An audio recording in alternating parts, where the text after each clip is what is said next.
পয়ঃনিষ্কাশন লাইনের সংস্কার কাজ শেষ না হওয়ায় চরম ভোগান্তিতে পড়েছেন রাজধানীর মগবাজারের বাসিন্দারা। রাস্তা খোঁড়াখুড়ির কারণে চলাচল ব্যাহত হচ্ছে ওই এলাকার গ্রিনওয়ে রোড ব্যবহারকারীদের।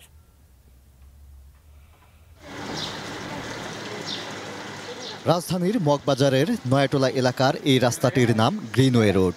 নয়াটোলা পার্কের পাশ দিয়ে যাওয়া এই রাস্তা ব্যবহার করে ওয়্যারলেস গেটের মূল সড়কে যাতায়াত করেন স্থানীয়রা।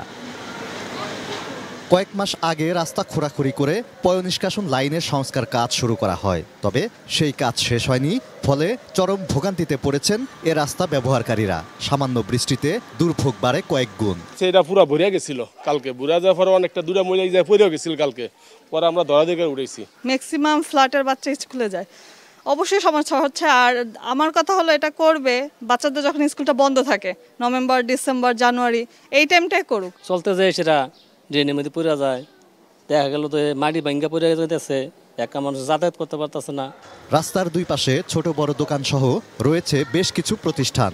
সড়ক খোঁড়াখুড়িতে আর্থিকভাবে তারাও ক্ষতিগ্রস্ত হচ্ছেন। ব্যবসা বাণিজ্য খারাপ, দোকানপাট খুলতে পারি না, লোকজন যাইতে পারে না, পানির সমস্যা। 3-4 মাস ধরে কাজটা আছে, কোনো ব্যবসা নাই। কাস্টমার আসতে পারতেছে না, কোম্পানিও আসতে পারতেছে না, এই জন্য আমাদের অনেক ক্ষতি হচ্ছে।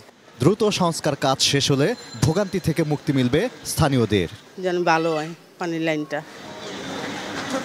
Moniruzzaman, ATN news, Dhaka.